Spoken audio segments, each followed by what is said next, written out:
È una fiera stupenda perché mette insieme 8 sindaci che fanno sistema, che promuovono dei prodotti di altissima qualità che si producono in questi territori. Teniamo presente che sono territori non solo di produzione di prodotti agricoli, ma anche di altissimo prestigio perché abbiamo delle strutture storiche fantastiche e teniamo presente il Museo di Bolca, unico al mondo. E perciò io credo che mettere insieme tutte queste realtà e fare questa fiera agricola sia una cosa fondamentale e fa vedere che se si vuole si può anche lavorare insieme tra vari sindaci anche di colori, di opinioni diverse. Noi abbiamo una cosa che ci passa proprio a fondovalle, che è l'autostrada Serenissima, dove ogni giorno passano migliaia di auto. E allora io dico, mettiamo un mega cartellone e facciamo conoscere a tutti questi autisti che passano di lì che cosa si trova a pochi metri dall'autostrada, una valle fantastica sia dal punto di vista storico ma anche enogastronomico.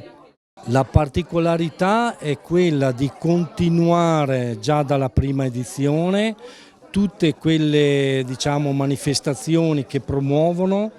il prodotto, i prodotti e la cultura rurale e agricola del territorio che si estende su 2 vallate che comprende all'incirca 55.000 abitanti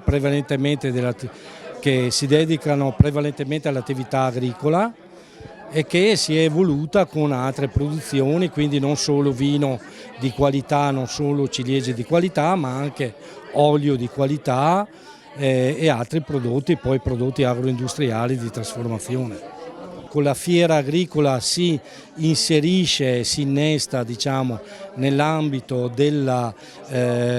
mostra Sagra delle Ciliegie, che quest'anno è l'89esima Sagra e Mostra delle Ciliegie,